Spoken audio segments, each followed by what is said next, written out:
నమస్తే, నేను కప్పర్ ప్రసాదరావు. మీరు చూస్తున్నది అమ్మా న్యూస్. ఏది నిజం కార్యక్రమానికి స్వాగతం. ఏది నిజం కార్యక్రమంలో మనం ప్రతిరోజు పత్రికల్లో వస్తున్నటువంటి ప్రముఖ వార్తలు ఏమిటి, వాటి వెనుక దాగినటువంటి అసలు నిజాలేంటి, వీటిపైన చర్చిస్తున్నాం.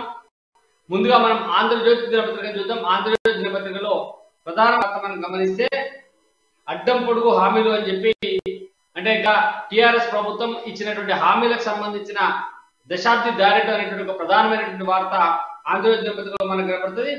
9 ఏళ్లుగా అమలు చేయకుండా ఆపిన పథకాలు ఎన్నో. దళిత సీఎం నో, 3 ఎకరాలు నో, దళిత బంధు కొందరికే, సింగరేణి కొనుగోలు చేస్తామన్న మాట ఏమైందో, సొంత జాగా పథకాల అమలు అయోమయం, నిరుపేదలకు డబ్బా ఇల్లు లేవు, డబుల్ ఇల్లు లేవు, నిరుద్యోగులకు నిరంతర భ్రమగా మారిన నిరుద్యోగ వృత్తి, నిజాం షుగర్స్ బిల్ట్ ఫ్యాక్టరీల పునరుద్ధరణకు గ్రహణం, పాత బస్తీ ఇస్తాంబుల్ హైదరాబాద్ డల్లాస్ అయ్యేది ఇప్పుడు అనేటువంటి ఒక వార్త మనకు ప్రధానంగా కనబడుతుంది. అట్లనే రేపటి తరం కోసమే భారత్ భవన్, రాజకీయ సామాజిక రంగాల్లో నేతలకు శిక్షణ, డిజిటల్ లైబ్రరీలు, వసతి కోసం గదులు, కేసీఆర్ కోకాపేటలో 15 అంతస్తుల నిర్మాణానికి భూమి పూజ అనేటువంటి వార్త ఉంది.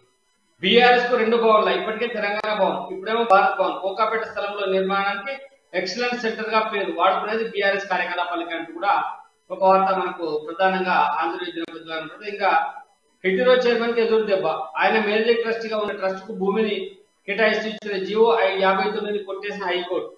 బుర్ర ఉపయోగించకుండా జీవో ఇచ్చారు, ప్రభుత్వ నిర్ణయాన్ని తూర్పారబట్టి న్యాయస్థానం. పాలసీకి విరుద్ధంగా కేటాయింపులు చెల్లని స్పష్టీకరణ, పాలసీ ప్రకారం మళ్లీ నిర్ణయం తీసుకోవాలని ఆదేశం. అక్కడ నిర్మాణాలు మొదలుపెట్టేసినంత మాత్రాన అక్రమ కేటాయింపు చట్టబద్ధ వైపు. 1989 నాటి లీజు రేట్లకే 2018 ఎలా ఇస్తారు? ప్రజా ఆస్తులకు సర్కార్ ట్రస్ట్ మాత్రమే. హైకోర్టు రాష్ట్ర ప్రభుత్వానికి మొట్టికాయలేసినటువంటి వార్త కూడా ప్రధానంగా మనకు ఆంధ్రజ్యోతిలో కనబడుతుంది. పోడులో కొత్త, దశాబ్ది ఉత్సవాల సాక్షిగా దగా, సాగుమేర పట్టాలకు నో ఛాన్స్. అంటే ఇప్పుడు పోడు భూములకు పట్టాలు ఇస్తామని చెప్పి ప్రభుత్వం ప్రకటించింది. దశాబ్ది ఉత్సవాల్లో భాగంగా పట్టాలు పంపిణీ చేసి గిరిజనుల నుంచి లబ్ధి పొందాలనేటువంటి ప్రయత్నం ప్రభుత్వం చేస్తా ఉంది. కానీ ఎంతైతే సాగు చేసుకుంటున్నారో వాటన్నింటికి ఇవ్వడం లేదు. 6 ఎకరాలు 7 ఎకరాలు సాగు చేసుకుంటున్న వాళ్లకు 1.5 ఎకరం 2 ఎకరాలకు మాత్రమే పట్టాలు ఇస్తున్నట్టుగా ఆంధ్రజ్యోతి కథనం ఉన్నది. దీనిపైన కూడా మనం మాట్లాడదాం. ఐఐటి మద్రాస్ మేటి, అంటే మద్రాసులో ఐఐటి మేటి వరుసగా 5 ఏడాది ఉత్తమ విద్యా సంస్థల జాబితాలో ఫస్ట్. ఐఐటిహెచ్ కు 14వ ర్యాంక్, హైదరాబాద్ యూనివర్సిటీకి 20వ ర్యాంక్, అట్టడుగున ఆంధ్ర యూనివర్సిటీ 76తో సరిపెట్టుకున్న వైనం. 46 నుంచి 64వ స్థానానికి పడిపోయిన ఓయూ. ఉన్నత విద్యా ర్యాంకులు 6 తెలుగు సంస్థలు అనేది ఒక వార్త. తర్వాత నిప్పే చిక్మంటే, అంటే రోడ్డు పక్కన ఉన్న వ్యర్థాలను కాల్స్తున్నటువంటి సందర్భంలో ఆ మంటల నుంచి వచ్చిన పొగ మూలంగా దారి కనబడకుండా యాక్సిడెంట్ అయి ఒక వ్యక్తి ఆ మంటల్లో పడి చనిపోయినటువంటి వార్త ఒకటి. ప్రాణాలు తీసిన ఏం చేస్తారు? కృష్ణలో మునిగి 4 పిల్లలు మృతి, ఒకరిని కాపాడిపోయి మరొకరు మునక, మృతులంతా అన్నదమ్ముల పిల్లలే. జోగులాంబ గద్వాల జిల్లాలో ఘటన చాలా దురదృష్టకరం. ఎందుకంటే పిల్లలు ఆడుకోవడానికి నదికి వెళ్తూ ఉంటారు, లేకపోతే వాగుల వద్దకు వెళ్తూ ఉంటారు. చాలా తల్లిదండ్రులు చాలా జాగ్రత్తగా చూడాల్సినటువంటి అవసరం ఉన్నది. 4 ముఖ్యంటి పిల్లలే చనిపోయినటువంటి దుర్ఘటన జోగులాంబ జిల్లాలో జరిగింది. తర్వాత సిబిఐ కూత, ఒరిస్సా రైలు ప్రమాదం కేసు సిబిఐ చేతికి. నేడు ఘటనా స్థలానికి దర్యాప్తు బృందం. ఘోర విషాదానికి కారణం నిజమే, బాధ్యులు ఎవరనేది తేల్చాల్సి ఉంది. మృతుల సంఖ్య 275 సవరణ, ఇప్పటిదాకా 75 మృతదేహాల అపలిత. బాలాసోర్ మార్గం పూర్తిగా పునరుద్ధరణ, పట్టాలపై ప్రయాణించిన గూడ్స్ రైలు అనేటువంటి వార్త కూడా మనకు ప్రధానంగా అనిపిస్తుంది. మోదీవి తిరోగమన విధానాలు, దేశం ఎందుకు ముందుకెళ్ళలేకపోతున్నది గుర్తించడం లేదు. బీజేపీ ఆర్ఎస్ఎస్ ఇదే తరహా, వారు పూర్తి అసమర్థులు, భవిష్యత్తును చూడలేరు, ఏం జరిగినా గతాన్ని ప్రస్తావిస్తారు. రైలు ప్రమాదానికి కూడా కాంగ్రెస్ పార్టీనే కారణం అంటారు. భారత్ లో నేడు గాంధీ గాడ్సే భావజాలాల మధ్య సమరం. న్యూయార్క్ లో విరుచుకుపడిన కాంగ్రెస్ అధినేత రాహుల్ గాంధీ అనేటువంటి ఒక వార్త మనకు ప్రధానంగా కనబడుతుంది. అట్నే ఐటీ ఎగుమతుల్లో 2.41 లక్షల కోట్లు.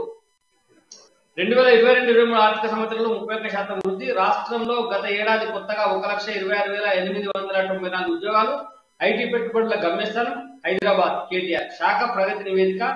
నేడు దండుమల్కాపూర్లో 51 పరిశ్రమలు ప్రారంభం అంటూ కూడా ఒక వార్త మనకు ఆంధ్రజ్యోతి దినపత్రికలో కనబడితే, ఇది మనం ఒకసారి ఈనాడు దినపత్రికలో చూద్దాం. ఈనాడు దినపత్రికలో ఈ పత్రిక ఈ మధ్య కాలంలో పూర్తిగా, అంటే కొద్దిగా ప్రభుత్వానికి పూర్తిగా అనుకూలమైనటువంటి రీతిలోనే వార్తలు రాస్తా ఉన్నది. దీంట్లో ఐటీలో తెలంగాణ టీవీ అని చెప్పి ప్రధానమైనటువంటి వార్త. 22-23లో కొత్తగా 1,26,894 మందికి ఉద్యోగాలంటూ ఒక వార్త రాసింది. మాధ్యాన్ని అధిగమించి రాష్ట్ర ఐటీ పరిశ్రమ దూకుడు, వార్షిక నివేదికలో వెల్లడి అంటూ కేటీఆర్ ఫోటో వేసి ఒక పెద్ద వార్త ఒకటైతే రాశారు. 2.41 లక్షల కోట్లకు చేరిన ఎగుమతులు, దేశంలో ప్రతి 2 ఉద్యోగాల్లో ఒకటి తెలంగాణలో, 9 ఏళ్లలో గణనీయ వృద్ధి, హైదరాబాద్ దగ్గరించి అంతర్జాతీయ నగరం, పనిచేసే ప్రభుత్వాన్ని ప్రజలు ఎప్పటికీ వదులుకోరు కేటీఆర్. 22-23 ఐటీ వార్షిక ప్రగతి నివేదిక విడుదల అంటూ కూడా ఒక వార్త మనకు కనబడుతుంది. NIRF జాబితాలో తెలంగాణకు మిశ్రమ ర్యాంకులు, 5 విభాగాల్లో టాప్ 10 లో హైదరాబాద్ కేంద్ర విద్యా సంస్థలు, రాష్ట్ర విద్యా సంస్థలకు దక్కని చోటు అనేది కూడా ప్రధానంగా కనబడుతుంది. కేసీఆర్ కుటుంబంలోనే ప్రగతి కనిపిస్తుంది బన్సల్ చేసినటువంటి విమర్శ. అట్నే SC/ST ఉప ప్రణాళికలు నీరుగార్చారు, బట్టి విక్రమార్క చేసిన ఐటమ్ కూడా వచ్చింది. మొదలైన విచారణ అని చెప్పి రైలు ప్రమాద స్థలాన్ని పరిశీలించిన భద్రతా కమిషనర్, లోకో పైలట్లు సహా సిబ్బంది నుంచి వివరాల సేకరణ, పునరుద్ధరించిన మార్గంలో యథావిధిగా రైలు రాకపోవడం, 2 లైన్లు అందుబాటులోకి, వెనక్కి మళ్లిన NDRF బలగాలు, రంగంలో దిగిన CBI అనేటువంటి వార్త కూడా ఒకటి మనకు కనబడతా ఉంది. అంటే కడచూపు కోసం కన్నీటి వెతుకులాట. ఒడిశా ప్రమాద బాధితుల కుటుంబ సభ్యుల ధైర్యం ఇంకా వాళ్ళు శవాల కోసం వెతుకుంటా ఉన్నారు. తమ వారు ఎక్కడున్నారు అనేటువంటి వివరాలు తెలియక చాలా మంది ఇబ్బందులు పడుతున్నటువంటి వార్త కూడా మనకు ప్రధానంగా కనబడింది. 15 ఎకరాలను అప్పనంగా అప్పగించినట్లుంది. ప్రజా ప్రయోజనాలకే ప్రభుత్వం పెద్దపీట వేయాలి. 30 ఏళ్ల నాటి నిబంధనలు ప్రామాణికమా? హెటిరో గ్రూప్ సాయి సింధు ఫౌండేషన్ కు భూ కేటాయింపు రాజ్యాంగ విరుద్ధం, రద్దు చేస్తూ హైకోర్టు తీర్పు, ప్రభుత్వం ఇది పరిశీలించాలని ఆదేశమైనటువంటి వార్త మనకు ప్రధానంగా కనబడ్డది. దేశానికి సమర్థ నాయకత్వం అవసరం, ఆ దిశగా సుపరిపాలనపై రాజనీతి, ఆర్థిక, సామాజిక శిక్షణ, ముఖ్యమంత్రి కేసీఆర్ వెళ్ళి భారత్ శంకుస్థాపన. నైరుతి దాగుడు మూతలు అనేటువంటి ఒక స్వచ్ఛమంత్రం పురస్కార పథకం. పెద్దపల్లిలో సర్వే చేస్తున్న అధికారులు, పల్లెలో స్వచ్ఛ సర్వేక్షణ సర్వే 15వ తేదీలోపు ఆన్లైన్ నిరీక్షణ అని చెప్పి నిక్షిప్తం అనేటువంటి వార్తలు కూడా మనకు ఈనాడు దినపత్రికలో కనబడతాయి. ఇకపోతే మనం ఒకసారి సాక్షి దినపత్రిక చూద్దాం. సాక్షి దినపత్రికలో 9 సంవత్సరాలు 97.321 కోట్లు. ఇది ఒకటి ఏంటంటే రాష్ట్ర విద్యుత్ రంగ అభివృద్ధికి వినియోగించామన్న ట్రాన్స్కో జెన్కో CMD ప్రభాకర్ రావు ఆయన వార్త ఒకటి ప్రధానంగా ఇచ్చిండ్రు. రెండోది IIT మద్రాస్ నంబర్ 1, 14వ ర్యాంకులో IIT హైదరాబాద్, 20వ స్థానంలో HCU, మొదటి 100 ర్యాంకుల్లో నిట్, ఉస్మానియా, ఆంధ్ర యూనివర్సిటీలు అని చెప్పి ఒక వార్త ఒకటి మనకు కనబడుతుంది.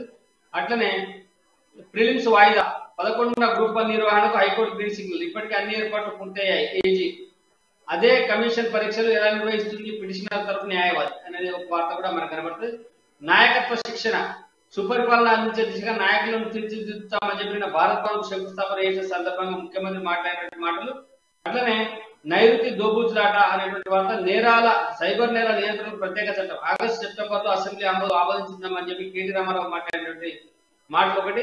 నిరసనల విరామం అని చెప్పి రెగ్యులర్లు నిరసనని విరమించారు, విధుల్లో చేరారు. అయితే ఇది అంత మాత్రాన మేము పూర్తిగా విరమించినట్టు కాదు, మళ్ళీ నిరసనలు మాకు న్యాయం జరగకపోతే నిరసనలు కొనసాగిస్తాం అంటూ వాళ్ళు చేసినటువంటి ప్రకటన ఉంది.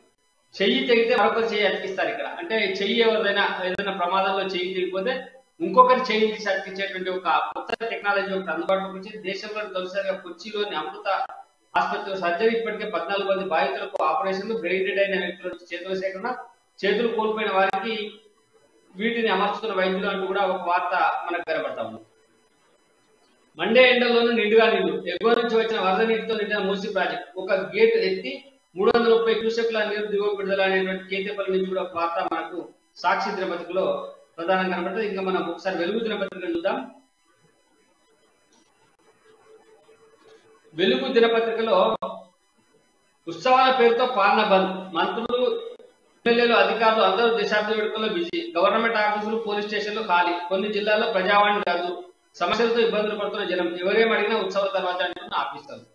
ఇది ఒక వార్త. అట్లనే 15 ఎకరాల భూమిని అప్పనంగా ఎత్తిస్తారు, BRS MP Parthasarathy Reddy foundation కేటాయింపులపై హైకోర్టు ఫైర్ అనే వార్త కూడా ఒకటి కనబడుతుంది. అంటే ఏడాదిలో 1.20 లక్షల IT ఉద్యోగాలు కల్పించమని చెప్పి KT రామారావు ప్రగతి నివేదిక ఒకటి. దిగజారిన OU ర్యాంక్, జాతీయ స్థాయిలో 64వ స్థానం అనేటువంటి వార్త కూడా ఒకటి మనకు కనబడుతుంది. 11 ఎకరాల్లో BRS ఆఫీసు, కోకాపేటలో శంకుస్థాపన చేశారు. ప్రపంచ మేధావులతో లీడర్షిప్ ట్రైనింగ్ ఇస్తాం, శిక్షణకు వచ్చే వారి కోసం లగ్జరీ రూమ్లు కడతామని వ్యాఖ్య. రైలు ప్రమాదంపై రంగంలో CBI అనేటువంటి వార్త కూడా మనం వెలుగు దినపత్రికలో చూడొచ్చు. ఇంకా పోతే మనం ఒకసారి ఇంకా మిగిలినటువంటి ఒక పత్రిక ఉంది మనకు, చాలా ఇంపార్టెంట్, ప్రభుత్వానికి అనుకూలంగా ఉండేటువంటి పత్రిక, TRS పార్టీ అధికారిక పత్రిక అనుకోవచ్చు మనం. దాదాపు TRS పార్టీ కార్యాలయం నుంచే వీళ్లకు సంబంధించిన అన్ని నడుస్తూ ఉంటాయి. అది భారత భవన్ నాలెడ్జ్ సెంటర్ నమస్తే తెలంగాణ పత్రికలో వచ్చినటువంటి వార్త. భారత భవన్ నాలెడ్జ్ టవర్ అని చెప్పి ఒక వార్త. ఐటీలో హై జంప్, ఎగుమతుల్లో వృద్ధి 31.44%, జాతీయ సగటు కంటే 3.5% రెట్లు ఎక్కువ, కొలువులో వృద్ధి 16.2%, 9 ఏళ్లలోనే రికార్డు స్థాయి వృద్ధి అంటూ కేటీ రామారావు గారి ప్రగతి నివేదిక ఒకటి మనం చూడొచ్చు. 4 రోజులు ఆలస్యంగా నైరుతినటువంటి వార్త. సత్తా చాకన విద్యార్థులు, ఇవి వార్తలు వచ్చినాయి. సమర్థ నాయకత్వం దేశానికి అవసరం అంటూ కేసీఆర్ చేసినటువంటి ప్రకటన. ఇవి ఈరోజు ప్రధానంగా ప్రధాన పత్రికలో వచ్చినటువంటి అనేక రకాలైనటువంటి వార్తలు. వీటిపైన చర్చిద్దాం. ఈ రోజు మనం ప్రధానమైనటువంటి వార్తల్ని గమనించాం. 9 సంవత్సరాల పాలన అంటే ప్రభుత్వం 10వ సంవత్సరంలోకి అడుగుపెడుతూ అప్పుడే దశాబ్ది ఉత్సవాలు నిర్వహిస్తా ఉన్నది. ఈ దశాబ్ది ఉత్సవాల సందర్భంగా ప్రభుత్వం గతంలో ఇచ్చినటువంటి అనేక హామీలు ఏవి నెరవేరలేదని చెప్పి ఇలా ఆంధ్రజ్యోతిలో ప్రధానమైనటువంటి వార్త వచ్చింది. అంటే 3 ఎకరాల భూమి దక్కలేదు, దళితులకు దళిత బంధు కూడా సగం మందికి, అంటే కొందరికి, సగం మంది కూడా కాదు, కొందరికే దళిత బంధు అందుబాటులోకి వచ్చింది. డబుల్ బెడ్రూమ్ ఇల్లు ఎవరికి అందుబాటులోకి రాలేదంటే ఆ స్కీమే ఎత్తివేసినటువంటి ఇలా అనేక అంశాలపైన ఇలా ఆంధ్రజ్యోతిలో ఒక కథనాన్ని చూస్తే మనం దీనిపైన మాట్లాడదాం. మనతో పాటు సీనియర్ జర్నలిస్ట్ కృష్ణమూర్తి గారు, అలాగే ప్రముఖ న్యాయవాది అనలిస్ట్ మౌనిక సుంకర గారు కూడా ఉన్నారు. మనం ఫస్ట్ మాట్లాడదాం. నమస్కారం కృష్ణమూర్తి గారు.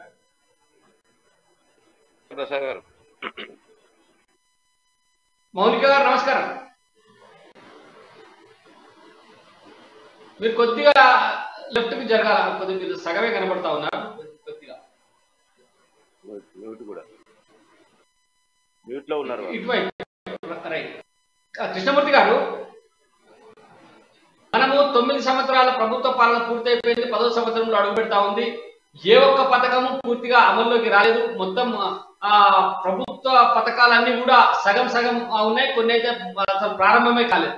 ఎట్లా చూడాలి దీనిపైన? ఈ సందర్భంగా దశాబ్ది ఉత్సవాలు జరుపుకుంటే నిజంగా లబ్ధిదారులు ఆనందంతో ఉన్నారా?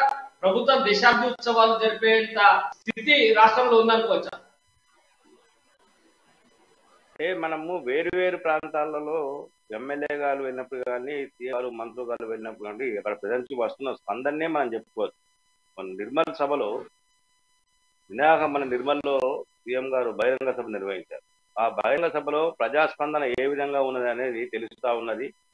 తొలిపార్టీ కార్యకర్తలే వారిని నిలదీసే పరిస్థితికి వచ్చారు. అక్కడికి వచ్చిన కార్యకర్తలే ప్లకార్డులను పట్టుకొని సీఎంను ప్రశ్నించే వారు వచ్చారు. అంటే దశాబ్ది ఉత్సవాలలో దశాబ్ది తెలంగాణ సాధించిన, అంటే 9 సంవత్సరాలు అయింది కానీ రాష్ట్ర ప్రభుత్వం 10 సంవత్సరాలు చెప్తా ఉంది. 10 సంవత్సరాల్లో మనం ఏ రకమైన పురోగతి సాధించాము,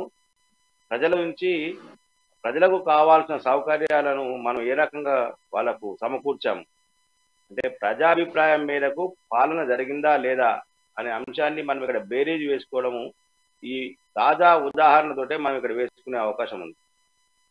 చాలా చోట్ల మొన్న పాడి కౌశిక్ రెడ్డి ఏదో రైతు సదస్సులో పాల్గొంటే అక్కడ కూడా రైతులు నిలదీశారు. కాకపోతే ఆయన నోరు వాడేసుకున్నారు. అదే విషయం, రైతుల మీద ఆయన ఇష్టంగా నోరుకి ఎంత ఉంటే అధికార అహంకారాన్ని అక్కడ ప్రదర్శించారు ఆయన.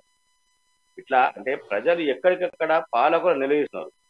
ఎమ్మెల్యేలను, మంత్రులను, ఎమ్మెల్సీలను, ప్రజాప్రతినిధులను, అధికారులను నిలదీస్తున్నారు. రైతు రుణమాఫీ జరగలేదు, రైతు బంధు సరిగా అంటే సంపన్నులకు అంతా ఉన్నది, పేదవాళ్ళకి అంతా ఉంది, కొంతమందికి అందాలని చెప్పేసి అది ఒకటి, దాన్ని కొంచెం మార్చాల్సిన అవసరం ఉంది. మూడవది, రైతులకు కావాల్సిన విత్తనాల సరఫరా కానీ, ఎరువుల సరఫరా కానీ ప్రభుత్వం చేపట్టింది. గతంలో సీఎం గారు ఇచ్చారు, ఎరువులు ఎన్నైతే అన్ని ఇస్తాను నేను అని చెప్పేసి, కానీ ఇంతవరకు దాన్ని అమలు చేయలేదు. సరైన విధంగా విత్తనాలు అందుబాటులో ఉంచలేదు. అంటే చెప్పుకుంటూ పోతుంటే నిరుద్యోగులకు ఉద్యోగాలు లేవు, నిరుద్యోగ వృత్తి లేదు, చెప్పుకుంటూ పోతే స్వయం ఉపాధి విషయంలో వాళ్ళకి కావాల్సిన శిక్షణ కూడా ఇవ్వట్లేదు.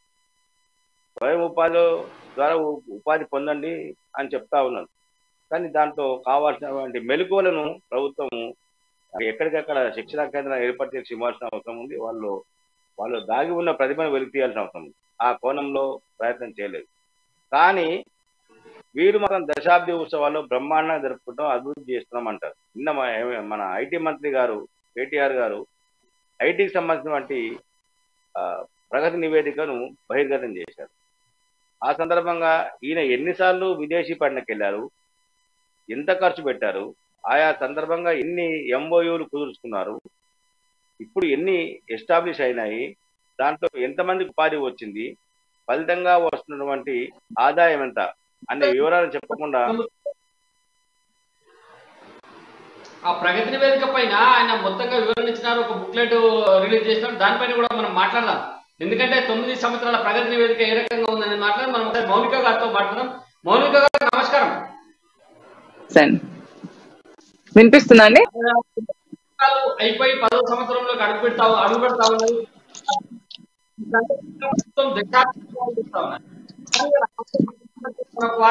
దశాబ్దోత్సవాలు ప్రభుత్వం దశాబ్దోత్సవాలు డబుల్ బెడ్రూమ్ ఇల్లు రాలేదు.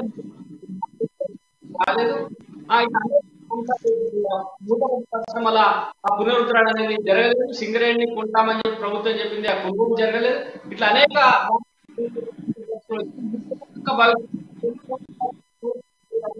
సందర్భంగా రాష్ట్రంలో అభివృద్ధిని మీరు ఏ రకంగా చూస్తా ఉన్నారు?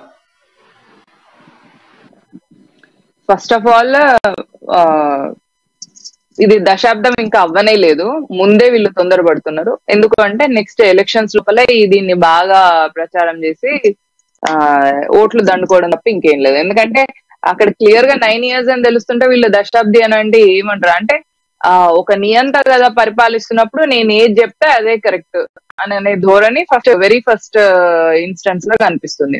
ఎందుకంటే ఇప్పుడు మన కొరియన్ ప్రెసిడెంట్ చూస్తే ఆయన ఏది చెప్తే అదే నడుస్తుంది అనమాట. అక్కడ మీడియా కూడా నడవడానికి లేదు.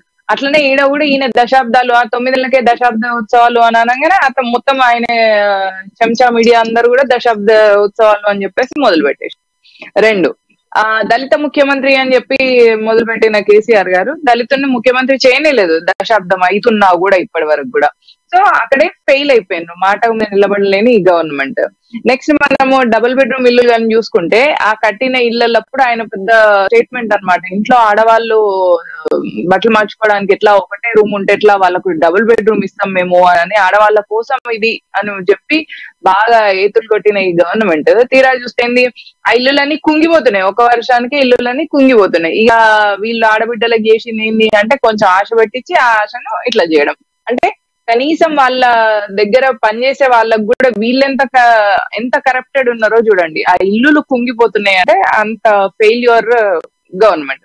కాళేశ్వరం చూసినాం, అది కూడా ఫెయిల్యూర్. సో ఎక్కడ చూసినా కూడా ఒకటి సక్సెస్ఫుల్ గా ఏంది వీళ్ళు చేసింది అంటే ఒకటి మాత్రం ఉంది, అన్ని ఫీల్డ్లలో వీళ్ళు ఫెయిల్ అయినా కూడా ఒక ఫీల్డ్ లో సక్సెస్ అయ్యారు. వాళ్ళ ఫ్యామిలీలో అందరినీ సక్సెస్ఫుల్ గా మంచి పవర్స్ లో ఉంచగలిగారు. అంటే కూతురు ఎంపీగా ఓడిపోయినా కూడా మళ్ళీ తర్వాత ఆమెను ఏమంటారు ఎలెక్ట్ చేసుకొని ఎమ్మెల్సీగా, అంటే which doesn't even it's not even democratically elected, but ఆమెను ఎమ్మెల్సీగా చేసి ఎమ్మెల్సీగా ఆమెకు ఒక పొజిషన్ ఇవ్వడం.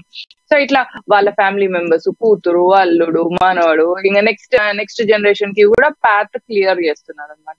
సో మరి మన ప్రజలు ఎందుకు ఇంత అమాయకంగా ఉన్నారు, ఎందుకు ఓట్లు వేస్తున్నారు ఇట్లాంటి వాళ్ళకు అంటే, ఇట్లా వాళ్ళని ఎప్పటికప్పుడు బక్రా చేయడంలో ఆయన ఎక్స్పర్ట్ అయిపోయారు.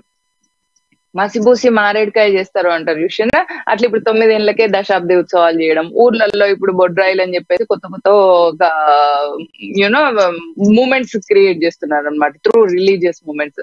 అట్లాంటివి క్రియేట్ చేసి టిఆర్ఎస్ వైపు దృష్టి మళ్లించడం, దాని ద్వారా ఓట్లు తెచ్చుకోవడం, గెలవడం. ఇంతకు మించి వాళ్ళకి వేరే ఫోకస్ లేదు, కాన్సన్ట్రేషన్ లేదు, డెవలప్మెంట్ గురించి సంబంధించిన ఉద్దేశం కూడా వాళ్ళకి లేదు.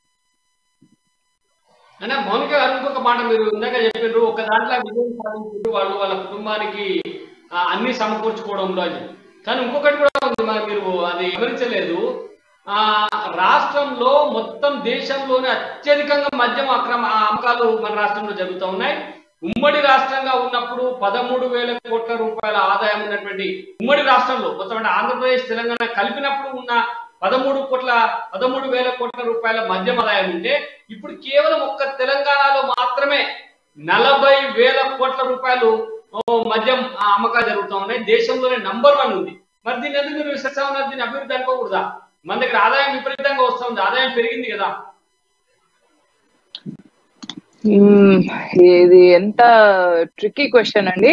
నేను దానికి మీకు ఎక్స్ప్లెయిన్ చేస్తాను. ఉమ్మడి రాష్ట్రంగా ఉన్నప్పుడు 13,000 కోట్ల ఆదాయం ఉన్నది.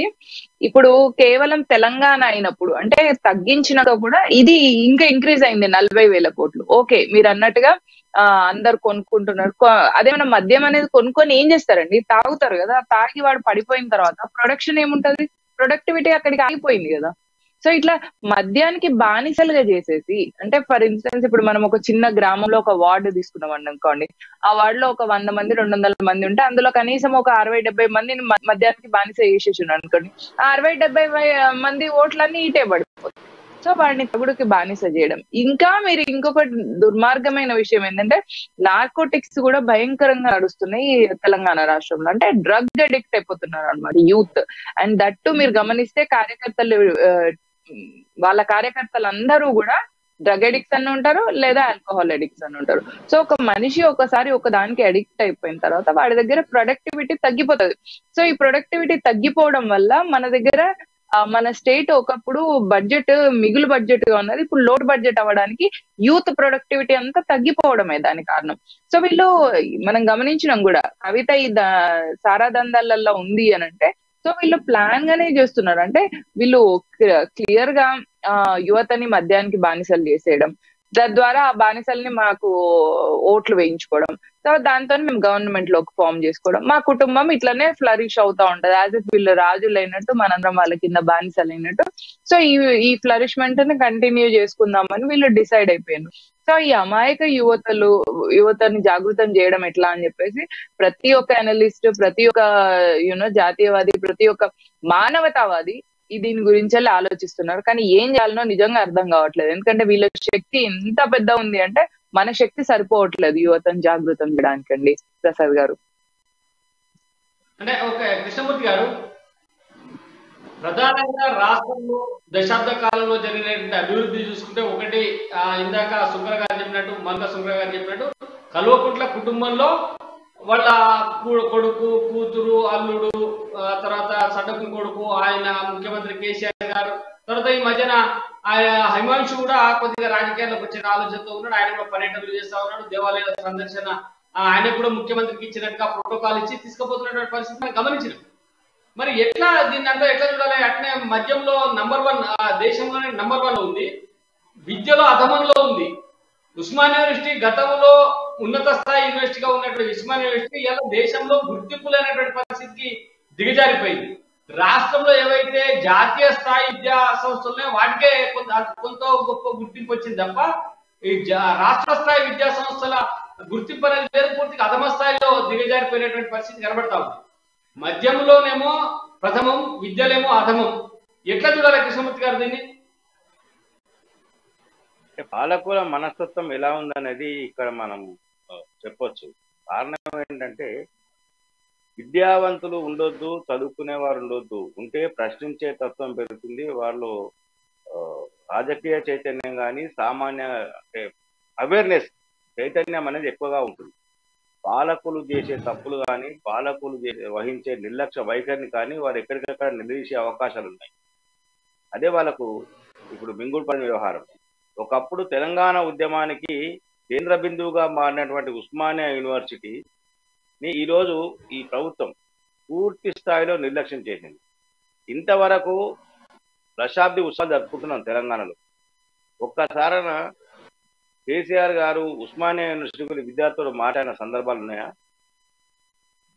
ఒకసారి ఉత్సవాలు జరిపారు, అక్కడ విద్యార్థులు రాకుండా కేసీఆర్ పోయి అటు పోయి ఇటు వచ్చారు. దాని ఉస్మానియా గురించి మాట్లాడకుండా ఉస్మానియా కేసు చేశామని. కానీ ఉస్మానియా యూనివర్సిటీలో ఉస్మానియా యూనివర్సిటీ సంబంధించినటువంటి బోధనేతర సిబ్బంది విషయంలో ఏ రోజున అక్కడ ఉన్నటువంటి వైస్ ఛాన్సలర్ కానీ, విద్యాశాఖ మంత్రులు కానీ ఈయన చర్చించిన దాఖలు ఉన్నాయా? పట్టించుకోరు. కనీసం హాస్టల్ల పరిస్థితి ఏంటి, హాస్టళ్లలో ఉన్నటువంటి దుర్గతులు ఏంటిది అనే విషయాన్ని ఎప్పుడైనా ఆలోచన చేశారా? కేసీఆర్ లేదు, కేటీఆర్ లేదు, హరీష్ రావు లేదు, కవిత గారు లేదు, ఎవరు లేరు. మరి ఎవరు పట్టించుకోరు. విద్యాశాఖ మంత్రి కూడా పట్టించుకోరు. దురదృష్టం ఏంటంటే విద్యకు ఒక శాఖ ఉన్నారు, మంత్రి గారు ఉన్నారు. ఆవిడ తెలంగాణ హైదరాబాద్ వాసి, ఉస్మానియా యూనివర్సిటీ కూతవేట దూరంలో ఉంటారు. ఆ కాన్స్టిట్యూన్సీ కూడా ఉస్మానియా యూనివర్సిటీ కూతవేట దూరంలో ఉంటుంది, నివాసం కూడా కూతవేట దూరంలోనే ఉంటుంది. కానీ అటువైపు కన్నెత్తి చూడరు. అటువైపు వెళ్ళరు. అసలు దాని గురించి అసలు ఉస్మానియా యూనివర్సిటీ ఉంది అన్న విషయాన్ని వీరు పూర్తిగా విస్మరించి ప్రవర్తించారు. ఇదే సమయంలో గల్లీకి ఒక మద్యం షాపు, ఇంటికో బెల్ట్ షాపును వీళ్ళు ప్రోత్సహిస్తున్నారు. ప్రసాద్ గారు, ఎక్సైజ్ అధికారులు వైన్ షాప్ యజమానులకు టార్గెట్లు బెల్ట్ షాపులకు మద్యం సరఫరా చేయాలని చెప్పి వాళ్ళని ప్రోత్సహిస్తా ఉన్నారు. ఇది ఇప్పుడున్నటువంటి పరిస్థితి. రాష్ట్రంలో పరిస్థితి ఇది. మీరు ఎక్కడికైనా వెళ్ళండి, పాలు దొరకవు ఊర్లలో, కానీ మందు దొరుకుతుంది. ఒక్కో సందర్భాల్లో మంచిల బాటలు దొరకవు, కానీ మందు దొరుకుతుంది. ఇది పరిస్థితి ఊర్లలో ఉన్నటువంటి పరిస్థితి. వీళ్ళు ఏం చెప్తారంటే, మేము కాళేశ్వరం నీళ్ళు ఇచ్చాము కాబట్టి వాటర్ బాటిల్ ఎందుకని మాట్లాడతారు. మాట్లాడతారు వీళ్ళు. ఏ రాజకీయ నాయకుడిని ప్రశ్నించకు, ఇంటింటికే నీళ్ళు వాటర్ బాటిల్ ఇంకా సన్నాసంతా మాట్లాడుతూ ఉంటారు అంటారు వీళ్ళు. మిషన్ భగీరథ పేరుతోటి ఇంటింటికి నీళ్లు ఇస్తున్నాం. మరి ఇంటింటికి నీళ్లు ఉచితంగానే సరఫరా చేస్తున్నాం కదా, మరి నీళ్లు ఇస్తున్నప్పుడు మా మందు కూడా ఇవ్వాలి కదా. ఇంటింటికి మందు పథకం కూడా పెడితే బాగుంటది. మిషన్ భగీరథ దీనికి ఏదైనా పేరు పెట్టి. మౌనిక గారు, మనం మద్యంలో ప్రథమం, విద్యలో అథమం. ఇటు మొత్తం ఉస్మాన్ యూనివర్సిటీ పేరు పూర్తిగా నాశనం చేసేసింది. ఉస్మాన్ యూనివర్సిటీ అన్ని ఖాళీ. ఉస్మానియా గుర్తింపు ఉస్మానియా యూనివర్సిటీ దేశంలోనే దాదాపు 60 పడిపోయినటువంటి పరిస్థితి ఇక్కడ కనబడతా ఉంది. మరి ఎందుకు ఉమ్మడి రాష్ట్రంలో అంతో కొంత మెరుగ్గా ఉన్నటువంటి ఈ ఉస్మానియా యూనివర్సిటీ తెలంగాణ వచ్చిన తర్వాత మరింత మెరుగు కావాల్సినటువంటి అవసరం ఉంది కదా. మరి అలా దశాబ్ది ఉత్సవాలు ఉస్మానియా యూనివర్సిటీలో ఎక్కడ కనబడతారు? ఏ యూనివర్సిటీలో కనబడతారు? ఉస్మానియా యూనివర్సిటీ అనే కాదు, ఏ యూనివర్సిటీలో కనబడతారు? మరి ఎట్లా చూడాలి? ఆ ఖాళీలు ఉన్నాయి, అక్కడ వీసీల పోస్టు సరిగా నియామకం కావట్లేదు, నిధులు సరిగా విడుదల కావట్లేదు, అనేక ప్రొఫెసర్ పోస్టులు, తర్వాత ఇతర సిబ్బంది పోస్టులు చాలా ఖాళీలు ఉన్నాయి. 10 సంవత్సరాల నుంచి ఒక్క రిక్రూట్మెంట్ కూడా జరగట్లేదు. ఎట్లా చూడాలి? ఇది ఉస్మానియా యూనివర్సిటీలో పోరాటం చేసి అప్పుడు తెలంగాణ సాధించుకున్న విద్యార్థులు వాళ్ళు. సో ఆ బ్యాచ్ బయటకు వచ్చేసిందండి. ఇప్పుడు నెక్స్ట్ వచ్చిన బ్యాచ్ అందరూ మద్యంకి, అక్కడ ఉన్న నార్కోటిక్స్, డ్రగ్స్ కి బానిసలు అయిపోయింది. మనం గమనించి ఒప్పుకున్నా ఒప్పుకోకున్నా మనం రీసెర్చ్ కానీ చేస్తే, ఏదైనా ప్రైవేట్ అనాలిసిస్ చూసుకుంటే అందులో చాలా మంది విద్యార్థులు యాంటీ సోషల్ ఎలిమెంట్స్ గా, యాంటీ న్యాచురల్ గా ఉండకుండా మొత్తం ఇట్లాంటి డ్రగ్ అడిక్ట్ అయిపోయిన వాళ్ళే చాలా మంది విద్యార్థులు ఉన్నారు. సో నెక్స్ట్ అక్కడ జాబ్స్ ఇవ్వడము ఇవ్వకపోవడము అనేది గమనిస్తే, ఇక్కడ ఏంటంటే వాళ్ళ కుటుంబంలో అందరికీ జాబ్లు వచ్చేసింది. కొడుకు వచ్చేసింది, కూతురుకు వచ్చేసింది, అల్లుడు మేనల్లుడికి వచ్చింది, మళ్ళా దత్తపుత్రుడు సంతోష్ గారికి వచ్చింది, అందరికీ జాబ్లు వచ్చేసినాయి. ఇంకా వాళ్ళ బంధుమిత్రులు, ఇవి మనకు తెలిసిన పేర్లు, తెలియని పేర్లు ఇంకెన్ని వేలు ఉన్నాయో ఎన్ని వందలు ఉన్నాయో మనకు తెలియదు. మనం మొన్న గమనిస్తే గవర్నమెంట్ ఎగ్జామ్స్, గ్రూప్ 1 ఎగ్జామ్స్ అంట, వాడిని A+B² ఎంత అంటే చెప్పలేకపోతున్నాడంట. చెప్పలేని వ్యక్తి గ్రూప్ 1 లో ర్యాంక్ వచ్చేసింది, అతనికి జాబ్ వచ్చింది. అది మనం గమనించిన సంవత్సరంలో ఇట్లా జరిగింది. 9 ఏళ్లలో అట్లా ఎంతమందికి అయిందో, ఎంతమంది వచ్చిండ్రో. ఒకతనైతే US నుంచి డైరెక్ట్ వచ్చేసి గ్రూప్ 1 ఎంప్లాయీగా ఫిక్స్ అయిపోయింది. సో మరి ఇట్లాంటి కేసులు ఎన్ని జరిగినాయో మనకేం తెలుసు. జాబులు మనకి ఎట్లా కనిపిస్తున్నాయి అంటే, మామూలు వాళ్ళకి ఇవ్వనప్పుడు, అంటే మధ్యతరగతి వాళ్ళకి ఇవ్వనప్పుడు, లేదా అక్కడ యూనివర్సిటీలో ఉన్న జాబ్స్ అట్లే అవే నెంబర్ కంటిన్యూ అవ్వడము, ఇట్లాంటివి మనకు కనిపిస్తున్నాయి. కానీ చాలా పెద్ద పెద్ద స్టేజ్లలో, పెద్ద పెద్ద పోస్టులలో వాళ్లకు అనుకూలంగా ఉన్న వాళ్లకు జాబులు ఇచ్చుకుంటున్నారు కేసీఆర్ గారు. అంత అన్యాయం ఏం చేయట్లేదు. బంధుప్రీతిలో చాలా స్ట్రాంగ్ ఉన్నారు కేసీఆర్ గారు. నెక్స్ట్, మన విద్యా వ్యవస్థని ఇంత నీచంగా చేసిన విద్యాశాఖ మంత్రి గారు ఆవిడ ఎందుకు అట్లా ఉన్నారో మరి అర్థం అవ్వట్లేదు. పిల్లలు సూసైడ్ చేసుకున్నా కూడా వాళ్ళ తల్లిదండ్రుల్ని అంత నీచంగా దగ్గరికి రానివ్వకుండా పోలీసులతో కొట్టించడం. మనం హాస్టల్లో గమనిస్తే పిల్లలకు పెట్టే ఫుడ్ తోని పిల్లలకు ఫుడ్ పాయిజన్ అయితే వీళ్ళు కనీసం దాని గురించి రియాక్ట్ అవ్వట్లేదు, అక్కడికి వెళ్ళి కూడా మాట్లాడలేకపోతున్నారు. సో మరి ఇట్లా ఈ ఓటు వేసే వాళ్ళు ఏం ఆలోచిస్తున్నారు అంటే, ఓటేసేటప్పుడు ఈ బానిసలతోనే ఓట్లు వేయించుకుంటున్నారా? సో వీళ్ళకి ఓటేసే వాళ్ళందరినీ వీళ్ళు బానిసలుగా చేసుకున్నారా? అంటే మద్యానికి బానిస గానీ లేదా డ్రగ్స్ కి గానీ 2 అడిక్షన్స్ లో ఏదో ఒక అడిక్షన్స్ లో వీళ్ళు సక్సెస్ఫుల్ గా వాళ్ళను అడిక్ట్ చేయగలిగారా? ఇది ఒకటి. నెక్స్ట్, ఈ కార్మిక శాఖ మంత్రి గారు ఎక్కడికి వెళ్ళి అక్కడ ఒక డయల్ కొట్టడం, అంతే తప్ప ఆయనకు అక్కడ ఎలాంటి నిబద్ధత లేదు, ఎలాంటి కమిట్మెంట్ లేదు. ఆయన కూడా మనం గమనించేదంటే ఏం తెలిసిపోతుంది అంటే బాగా డబ్బులు ఉన్న వాళ్ళు ఎవరైనా కూడా ఎమ్మెల్యేనో అవ్వచ్చు, అయిన తర్వాత మెల్లగా మినిస్ట్రీ కూడా కొట్టొచ్చు అనేది క్లియర్ గా అర్థమవుతుంది. సో ఒక ఫీల్డ్ లో ఒక మినిస్ట్రీ అవ్వాలంటే ఇంటలెక్ట్ ఉండాల్సిన అవసరం లేదు అని టిఆర్ఎస్ గవర్నమెంట్ లో ఉన్న చాలా మంది మినిస్టర్స్ ప్రూవ్ చేస్తున్నారు. సో మరి ఇలాంటి పరిస్థితి, ఇలాంటి గవర్నమెంట్ అండి, ఇప్పుడు మీరు చూస్తే విద్యాశాఖ మంత్రి ఉన్నత విద్యావంతురాలు కాదు, కార్మిక శాఖ మంత్రికి కార్మికులతో సంబంధాలు లేవు, కార్మికులను వేధించినటువంటి వ్యక్తి. తర్వాత మీరు పోతే అక్కడ శ్రీనివాస్ యాదవ్ తీసుకుంటే ఆయన చిన్న ఇది మన గల్లీ రౌడీ ఆపుదాది అంటారు కదా, ఆ టైప్ లో గల్లీ రౌడీ నుంచి రాజకీయాల నుంచి మంత్రిగా అయినటువంటి పరిస్థితి.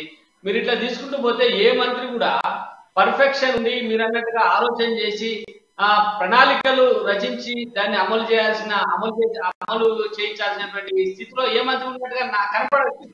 అంటే ప్రభుత్వం ఇందాక మీరు చెప్పిన మల్లారెడ్డి గారి గురించి అంటే డబ్బులు ఉంటే చాలు ఎమ్మెల్యే కావచ్చు, ఎంపీ కావచ్చు, లేకపోతే ఆ నుంచి డైరెక్ట్ గా మంత్రి అయిపోవచ్చు. ప్రజాసేవ చేసిన అనుభవం లేదు, ప్రజలతో మాట్లాడినట్టు లేదు, ఏమనంటే డైలాగ్ చెప్పొచ్చు, సినిమా డైలాగులు చెప్పొచ్చు, దాన్ని పత్రికలు ఛానళ్ళు ఈ మధ్యన సోషల్ మీడియా విపరీతంగా వైరల్ చేసి వాళ్ళని విడుదల చేసేటువంటి పరిస్థితి కొనసాగుతాం. మరి ఈ క్రమం ఉంటే అంటే చదువు అవసరం లేదు దేనికైనా అనే క్రమం ఉంది కాబట్టే విద్యాలయాలు చదువు చెప్పాల్సినటువంటి యూనివర్సిటీలు అన్ని మూలన పడ్డాయి అనుకోవచ్చా? అంతే కదండి. ఎందుకంటే విజన్ ఒక ముఖ్యమంత్రికి విజన్ లేదు, ఆయన మినిస్టర్లకు ఏం విజన్ ఉంటది? రాజు ఎట్లుంటే ఆయన తొత్తులు కూడా అట్లే ఉంటారు. తర్వాత దాని ఎఫెక్ట్ ప్రజల మీద కూడా పడుతుంది. సో ప్రజలు కూడా అట్లా తయారవుతున్నారు. కానీ ఈ డెమోక్రసీలు ఎట్లయిపోతుందంటే రెండు కోఆర్డినేట్ అయిపోతున్నాయి. అంటే రాజులు యథా రాజా తదా ప్రజ, తదా ప్రజ యథా రాజా అన్నాడు. ఇప్పుడు ప్రజలంతా ఎట్లా మందుకు బానిసలు అయిపోతున్నారు, డ్రగ్ అడిక్ట్స్ అయిపోతున్నారు. సో ఇట్లా అడిక్షన్ లో ఉన్న వాడి దగ్గర నుంచి ప్రొడక్టివిటీ ఏమి ఉండదు. వాడు జస్ట్ ఏమన్నా మందు దిగినాక బాతకాన్ని కొడతాడు, గుప్పలు కొట్టుకుంటాడు, మళ్ళీ అయిపోయిన తర్వాత మళ్ళీ మందు తాగడం, మళ్ళీ హ్యాంగ్ ఓవర్ లో ఉండడు. సో ఇదే మనం గమనిస్తే గవర్నమెంట్ కూడా అదే ప్రాసెస్ లో ఉంది. గవర్నమెంట్ కూడా ఎలాంటి విజన్ లేదు, ఆ విజన్ కి సంబంధించిన ప్రణాళిక లేదు, ఆ విజన్ ని మనం ఎట్లా స్కెడ్యూల్ చేసుకుందామనే ఒక దృక్పథం అనేది లేనే లేదు. లేనప్పుడు ఇంకెట్లా ఉంటారు? తినడం, పడుకోవడం, తెల్లారిన మళ్ళీ తర్వాత ప్రాసెస్ ఏమవుతుంది? తాగడం. ఇందులో ఒకటి అడిక్షన్ ఒకటి. సో ఈ అడిక్షన్స్ లో 24 గంటల్లో ప్రొడక్టివ్ 12 hours పోయిన తర్వాత ఇంకా మిగిలిన అవర్స్ లో వాడు ఏం చేయగలుగుతాడు? నథింగ్. అందుకనే మనం 40,000 కోట్ల తెలంగాణ రాబడి ఉంది మధ్యాహ్నాల్లో. అందుకనే కవితక్క కూడా మందు స్కామ్ చేసింది. ఆ స్కామ్ నుంచి వెళ్ళి ఈ 40,000 కోట్లు వాళ్ళ పాకెట్లకే పోతున్నాయి కావచ్చు. సో ఇంకా ఈయన పోయి తెలంగాణ రాష్ట్రంలో బాగా ఈయన పొడుగు చేశానని చెప్పేసి ఈయన దేశకి నేత అయిపోతారు, దేశంలోకి వెళ్తారు. ఈయన ఇంకా ఈ 40,000 కోట్ల ఇంత ఆదాయం ఉండడం వల్లనే ఆయన ఓపెన్ గా చెప్పింది అనమాట, మీరు ఎక్కడన్నా పోటీ చేయండి, నేను డబ్బులు ఇస్తా అంటే భారతదేశం మొత్తంలో నేను పెట్టుకుంటా అని ఎంత డేర్ గా చెప్పగలుగుతున్నారండి. అంటే ఈ 21st centuryలో కూడా పబ్లిక్ కి ఇట్లాంటి అర్థమైతలేవు అంటే ఇంత ఇన్నోసెంట్ పీపుల్ ఎంత మంది ఉన్నారు అంటే ఇలాంటి వాటిని కూడా తెలుసుకోలేని అమాయకుల, మరి మూర్ఖుల ఎంతమంది ప్రజలు ఉన్నారు. ఈ ప్రజలు ఎట్లా జాగృతం అవ్వాలి అనేది ఆలోచిస్తే మాత్రం ఒక్కోసారి భయం అనిపిస్తుంది. భయం అనిపించి అబ్బో ఈ దేశంలో ఉండగలమా అని అనిపించి వెళ్ళిపోయింది బెటర్ అమెరికాకి అని యువకులు అనుకోవడంలో తప్పులేదు. కాకపోతే మోదీ లాంటి ఒక రే ఆఫ్ హోప్ కనిపించినప్పుడు పర్లేదులే ఉందాం, లెట్స్ సీ, మన దేశమే కదా, ఏదన్నా హోప్, ఏదన్నా చేంజ్ అవుతుందేమో గమనిద్దామని అనుకొని ఉండాలని మళ్ళీ ఉండిపోయే వాళ్ళు కూడా ఉన్నారు. కానీ చాలా బాధ అనిపిస్తుందండి, చెప్తుంటేనే ఎంతో బాధగా అనిపిస్తుంది. ఎందుకంటే యువకుల్ని ఇట్లా మద్యంకి, డ్రగ్స్ కి అడిక్ట్ చేసి వాళ్ళ ప్రొడక్టివిటీ తగ్గించడమే కాకుండా రేపు వాళ్ళ ఫ్యూచర్ ని కూడా స్పాయిల్ చేస్తున్నారు. వాళ్ళ పిల్లలకి కూడా ఒక ఏమంటారు, వాళ్ళు తండ్రి ఎట్లా తాగుబోతున్న తర్వాత పిల్లలకి ఏం డైరెక్షన్ ఇవ్వగలడు, ఏం చేయగలడు? ఆ వైఫ్ కూడా ఎప్పటికీ ఆమె ఆ డిప్రెషన్ లోనే ఉండిపోతుంది. సో ఒక కుటుంబాన్ని నాశనం చేస్తున్నారు. తన కుటుంబాన్ని గ్రో చేసుకునే అంత దుర్మార్గమే ఒకటి ఉన్నాక వేరే వేల లక్షల కుటుంబాలని ఇట్లా నాశనం చేసే పాపాన్ని కూడా ఈ గవర్నమెంట్ కూడగట్టుకుంటుంది. మరి ఈ గవర్నమెంట్ ని ఓడించే సత్తా ఏ అపోజిషన్ పార్టీకి ఉందా లేదా అనేది ఈ ఎలక్షన్ లో చూసి మనకు తెలుస్తుంది. ప్రసాద్ గారు ఓకే గారు ప్రధానంగా కుండ బద్దలు కొట్టినట్టుగా చెప్పారు ఎవరు, మౌనికా సుందర్ గారు. ఏంటంటే ఈ రాష్ట్రంలో పూర్తిగా మద్యానికి బానిసలు అయిపోవడం వల్ల చాలా మంది ఇక్కడ ఉంటే ఇంకా ఉపాధి అవకాశాలు దొరికేటువంటి అవకాశం లేదు. చాలా మంది అమెరికా పోవాలంటే ప్రయత్నంలో ఉన్నారు, చదువుకున్న వాళ్ళు వెళ్ళిపోతా ఉన్నారు. ఇంకా ఎందుకు కొరగానోళ్ళు లేకపోతే ఇట్లా మద్యానికి బానిస అయిన వాళ్ళు ఇక్కడ ఉన్నారు. ప్రొడక్టివిటీ పూర్తిగా లేదనేది ఒకటి. రెండో అంశం ఏంటంటే ప్రభుత్వం 40,000 కోట్ల రూపాయల ఆదాయం తీసుకుని ఆదాయం ద్వారానే ప్రభుత్వాన్ని నడుపుతా ఉంది. కాబట్టి ఇంకా గత్యంతరం లేదు, మంది అమ్మాల్సింది. ఎందుకంటే ఇతరత్ర ఆదాయం ఏవి మనకు సమకూరడం లేదని స్పష్టంగా అర్థమవుతా ఉంది ప్రభుత్వం ఇచ్చినటువంటి నివేదికలు చూసాను. ఎట్లా చూడాలి కృష్ణమూర్తి గారు? ఒకవైపు మందు పోసుకుంటూ ఇంకొక వైపు సంక్షేమం, ఈ రెండింటిని ఎట్లా జోడించి చూడొస్తుంది?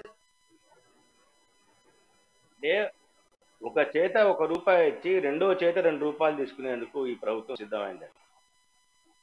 సంక్షేమ పథకాలు అంటే 2000 పెన్షన్, మిగతా పథకాలు ఏవైతే ఇస్తా ఉన్నారో షాదీ ముబారక్ కానీ మీరు షాదీ ముబారక్ కానీ కళ్యాణ లక్ష్మి పథకంలో 1,00,000 రూపాయలు 1,16,000 ఇస్తా ఉన్నారు వాళ్ళు.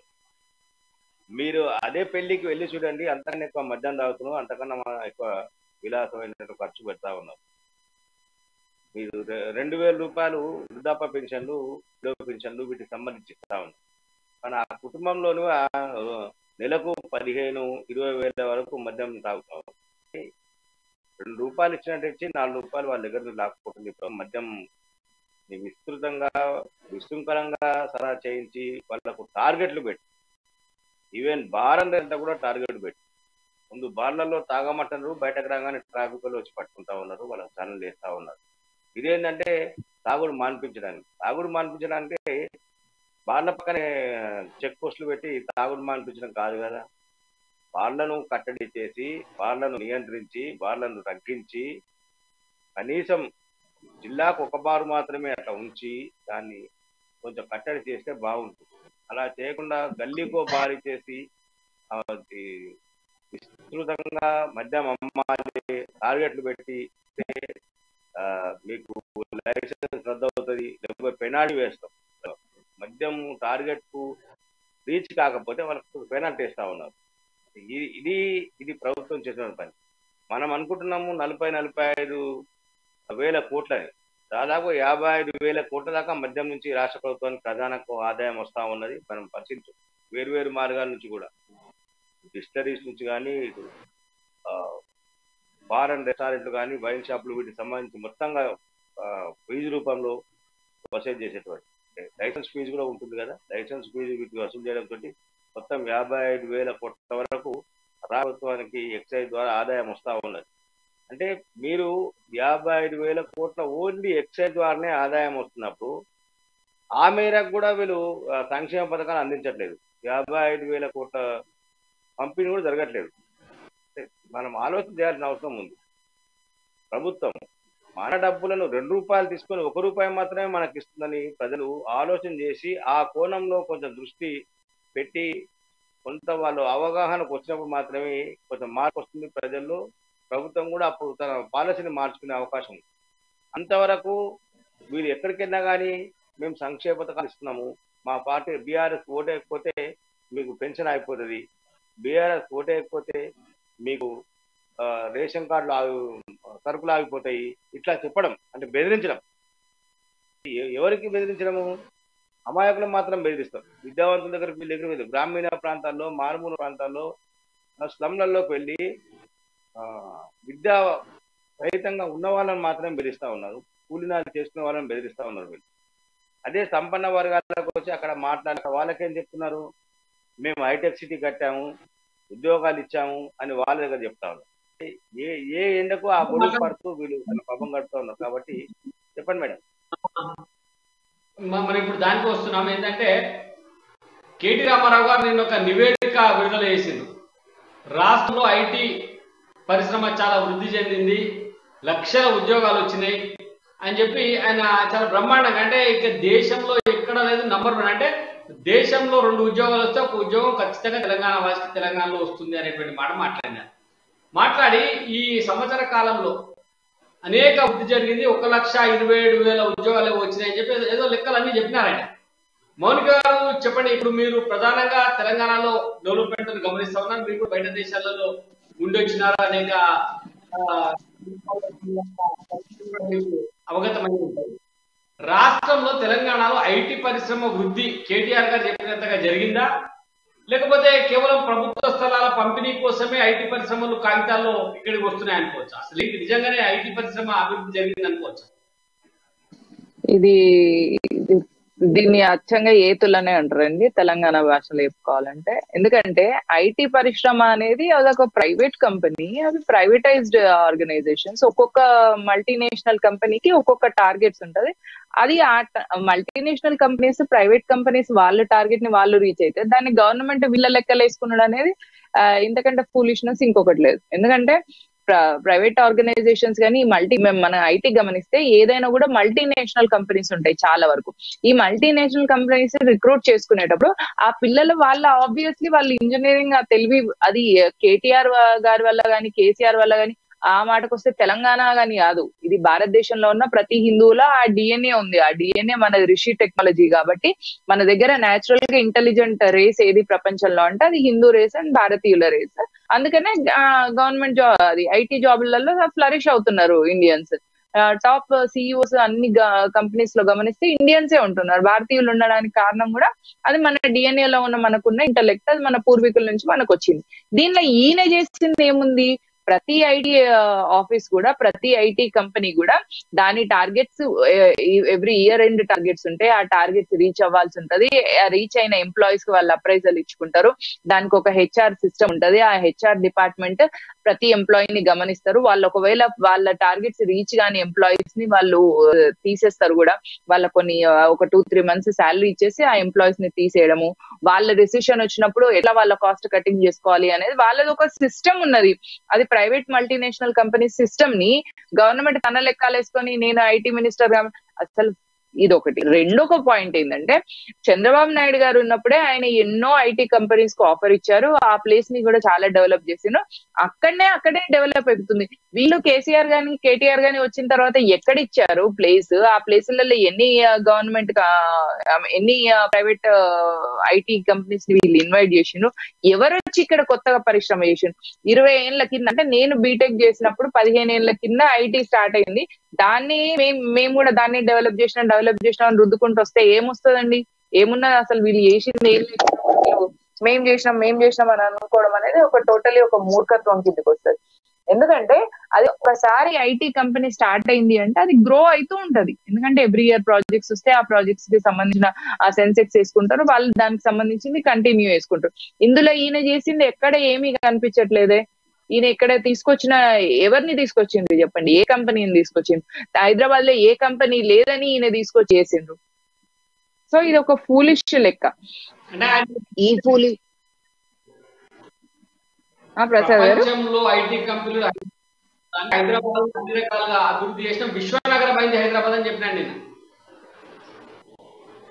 అది నెంబర్ 1 ఫూలిష్ పాయింట్ అండి. పూణేలో మంచి ఐటీ హబ్ ఉంది, బెంగళూరులో కూడా ఐటీ హబ్ ఉంది. అదైనా ఫస్ట్ ఆఫ్ ఆల్ ఈయన క్రెడిట్ తీసుకోవాల్సిన విషయం కాదు అది ఫస్ట్ ఆఫ్ ఆల్. ఎందుకంటే డీప్ గా మనం అనలైజ్ చేసుకుంటే ప్రతి భారతీయుల్లో కూడా ఆ ప్రజ్ఞ ఉండడం వల్ల ఇంజనీరింగ్ చదివిన ప్రతి భారతీయుడికి కూడా ప్రపంచ దేశాల్లో ఐటీని మనము కోడింగ్ అంటారు.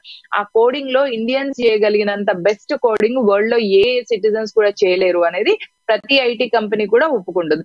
దీనిలో కేటీఆర్ గారు క్రెడిట్ తీసుకోవడం అనేది 100% ఒక ఫూలిష్నెస్ అవుతుంది. ఇప్పుడు నేను ఒక కోడింగ్ చేస్తానండి అమెరికాలో నేను జాబ్ చేసినప్పుడు.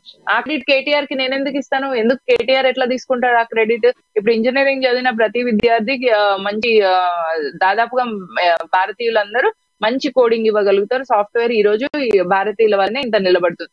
దాన్ని కేటీఆర్ క్రెడిట్ ఎట్లా తీసుకుంటారో అది మన డిఎన్ఏ లో ఉన్న ఇంటెలెక్ట్ కాబట్టి మనం ఆ కోడింగ్ చేయగలుగుతున్నాం. దానివల్ల వాళ్ళు ఇక్కడికి వస్తున్నారు. మోరోవర్ ఇది ఒప్పుకోకున్నా ఒకప్పుడు చంద్రబాబు నాయుడు గారు ఐటీకి ఇచ్చిన ప్రిఫరెన్స్ వల్ల ఆయన ఐటీకి జనరస్ గా ల్యాండ్స్ ఇవ్వడం వల్ల వాళ్ళు అక్కడ కంపెనీని బిల్డ్ చేసుకొని అదని కంటిన్యూ చేస్తున్నారు. ఈయన ఏం చేసిండు? అట్లీస్ట్ చంద్రబాబు నాయుడు చేసిన దాన్ని కంటిన్యూ చేసినా కూడా ఈ రోజు ఇంత లోటు బడ్జెట్ ఉండకపోదు మనది అట్లీస్ట్ ఆ మిగులు బడ్జెట్ ని లోటు బడ్జెట్ కి చేసిన వీళ్ళు క్రెడిట్ కొట్టుకోవడం అనేది నిజంగా ఇంతకంటే దారుణమైన విషయం ఇంకోటి లేదండి.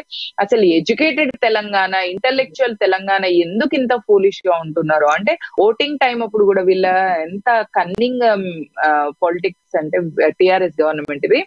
వీళ్ళు ఎలక్షన్ అప్పుడు ఎలక్షన్ డే కి ముందు రోజు వెనుక రోజు హాలిడేని ఇస్తారండి. సో దట్ వెకేషన్ గా ఫీల్ అయ్యి ఎడ్యుకేటెడ్ ఐటీ పీపుల్ గానీ వేరే ఎడ్యుకేటెడ్ పీపుల్ గానీ వెకేషన్ వచ్చింది కదా అని ఎట్లా వెళ్తారు. ఆ టైంలో వీళ్ళ ఓట్ని వేరే వాళ్ళతో గుద్దించుకోవడం, ఇంతకంటే దారుణం ఏం లేదు. సో ఈ టిఆర్ఎస్ గవర్నమెంట్ ఎంత కల్ప్రిటో, ఈ ఎడ్యుకేటెడ్ పీపుల్ ఎలక్షన్ టైం అప్పుడు వెకేషన్ పోయే వాళ్ళు కూడా అంతకంటే పెద్ద కల్ప్రిట్స్ అండి. ప్రసాద్ గారు. కృష్ణమూర్తి గారు, ఐటీ ఇంత అభివృద్ధి చెందింది అని చెప్పి చెప్తున్న కేటీ రామారావు గారు, అంటే కేవలం తన వల్లనే జరిగిందని చెప్పి ఏమి నిర్మమాటంగా ఆయన ఒక బుక్ రిలీజ్ చేసిన, ఐటీని నేను అభివృద్ధి చేసిన, మొత్తం తెలంగాణలో ఉద్యోగాలు వచ్చినాయి, మొత్తం దేశంలో 2 ఉద్యోగాలతో ఒకటి తెలంగాణ వస్తుంది అని చెప్పి నా గంటాపదంగా డబ్బా కొట్టినారు. ఏమన్నా దీన్ని? మంచి జరిగితే కళ్ళకుంట్ల కుటుంబం సార్, చెడు జరిగినందుకు మోడీ మీద వదిలేయాలి, ఇది వీళ్ళ పాలసీ. మెట్రో నగరం మేము తెచ్చామన్నారు, మెట్రో హైదరాబాద్ కు మెట్రో మీద తెచ్చామన్నారు. నిజంగా వాళ్ళు తెచ్చిరా చెప్పండి సార్, ఒకసారి చూద్దాం, శిలాపాలకం దగ్గరికి చూద్దాం, డేట్ ఎప్పుడు ఉంది, వీళ్ళు ఎప్పుడు వచ్చారు, తెలంగాణ ఎప్పుడు ఫార్మేషన్ అనేది. ఏమంటే మెట్రోకి మేము తెచ్చాము, ఎక్కడ సార్ వీళ్ళు చెప్పేది? ఐటీ కంపెనీ, హైటెక్ సిటీ వీలు కట్టిందా? ఫైనాన్షియల్ సిటీ వీలు కట్టిందా? వీళ్ళు నిర్మాణం ఏమైనా ప్లాన్ చేసిరా? పోనీ ఇన్నిసార్లు మంత్రి గారు విదేశాలకు వెళ్ళారు కదా, అనేక పర్యటన చేశారు, అనేక రోజులు వారాల తరబడి ఉన్నారు కదా, ఈయన ఎంత ఖర్చు పెట్టిండి ఈయన పర్యటనకు? ఎన్ని కంపెనీలు వచ్చాయి? ఎంతమందికి ఉపాధి వచ్చింది చెప్పమనండి. నిన్న నివేదిక ఇచ్చారు, ఏమిచ్చారు? నివేదికలు ర్యాండమ్గా ఇచ్చారు, చెప్పమనండి. దేని దానికి ఫలానా పర్యటన ఫలానా సమయంలో నేను రోజు ట్రిప్ వెళ్ళాను, దీనికి ఇంత వచ్చింది, ఫలానా చోట్ల ఏర్పాటు చెప్పండి, ఇంతమంది ఉపాధి పొందుతున్నారు చెప్పండి. అన్ని గప్పాలు కొట్టుకొని పని చేస్తే కానీ మిగతాది ఏం పని చేయదు.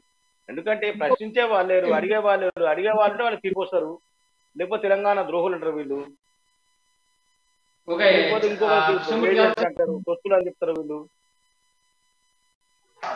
ఇంకొక ముఖ్యమైనటువంటి అంశం, జాతీయ స్థాయిలో చాలా ప్రభావితమైనటువంటి అంశం ఏంటంటే రైలు యాక్సిడెంట్ మొన్న జరిగింది. రైలు యాక్సిడెంట్ లో 275 మంది చనిపోయినా. సరే, దురదృష్టకరం, వాళ్ళు చనిపోయిన వాళ్ళందరినీ, అందరి కుటుంబాలు పేద కుటుంబాలు, ఎందుకంటే ట్రైన్ లో వెళ్తున్నారు కాబట్టి చనిపోయినారు, వాళ్ళని ప్రభుత్వం ఆదుకోవడానికి ప్రయత్నాలు చేస్తాం. సరే, అదొక ఆ రకంగా వచ్చింది. దానిపై ఇప్పుడు సిబిఐ ఎంక్వైరీ జరుగుతాం. అంటే ప్రమాదం పట్ల అనేక అనుమానాలు వ్యక్తమవుతా ఉంటే కొందరు మాత్రం దేశంలో అనేక చర్చకు లేవదీస్తా ఉన్నారు. మోదీ గవర్నమెంట్ ఏదో వచ్చినా సరే దాన్ని ట్రాక్ తప్పేయడానికి అనేక రకాల ప్రయత్నాలు చేస్తూ ఉంటది. అసలు బాధ్యత వహించాల్సినటువంటి రైల్వే మంత్రి రాజీనామా చేయకుండా పోయి అక్కడ ఫోటోలు దిగి పోజులు ఇస్తా ఉన్నాడు అని చెప్పి కొందరు విమర్శిస్తా ఉంటే, మళ్ళీ మోదీ ఈ రైల్వే ప్రమాదాన్ని ప్రజలు మర్చిపోయే విధంగా ఇంకొక ప్రయత్నాలు చేస్తారనేటువంటి విషయాలు చెప్తా ఉన్నారు. నిజంగా మౌనిక గారు చెప్పండి, రైలు ప్రమాదం పైన ఇది కేంద్ర ప్రభుత్వం కొంత నిర్లక్ష్యం వహించడం వల్ల, రైల్వే శాఖలో అనేక లొసులు ఉండడం వల్లనే కరెక్ట్. మనము ఒకసారి ఆ రైల్వే ప్రమాదాన్ని గమనిస్తే అండి, కావాలని లూప్ ని చేంజ్ చేసినట్టుగా అనిపిస్తుంది. ఎదురుగా లూప్ ఖాళీ ఉన్నా కూడా ఆ లూప్ ని పక్కన ఈ గూడ్స్ ట్రైన్ ఉన్న వైపుకు మళ్లించారు.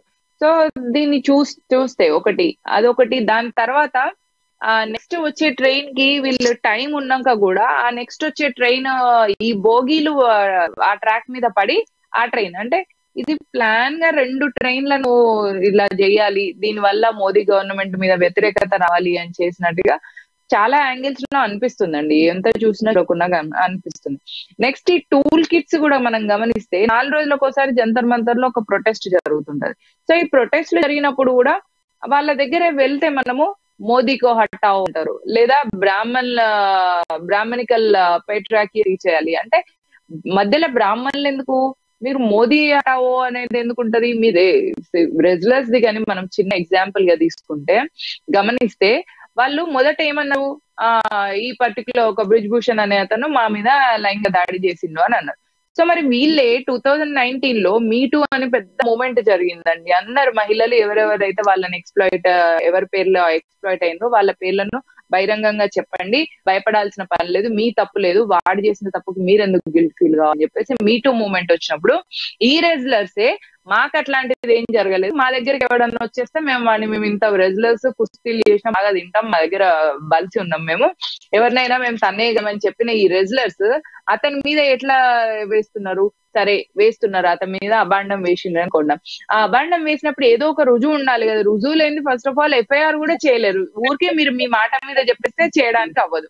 సో ఇట్లా వివిధమైన టూల్ కిట్స్ లలో వీళ్ళ ఎజెండాస్ ఏముంటాయంటే మోదీకో హటావోతో పాటు యాంటీ హిందూ స్లోగన్స్ కూడా ఉంటున్నాయి. అంటే ఇక్కడ ఏదో కాన్స్పిరసీ జరుగుతుందని మనకు క్లియర్ గా అర్థమవుతుంది. సో ఈ కాన్స్పిరసీలో భాగంగా ఎక్కడైతే ప్రజల్లో వ్యతిరేకత తీసుకురావాలి, ప్రజల్లో వ్యతిరేకత రావట్లేదు. ఈ టూల్ కిట్స్, జంతర్ మంతర్ల ఫార్మర్ ప్రొటెస్ట్ కానీ, యాంటీ సిఏ ప్రొటెస్ట్ కానీ, రెగ్యులర్ ప్రొటెస్ట్ లో ఎక్కడ కూడా పబ్లిక్ లో ఎలాంటి వ్యతిరేకత రావట్లేదు.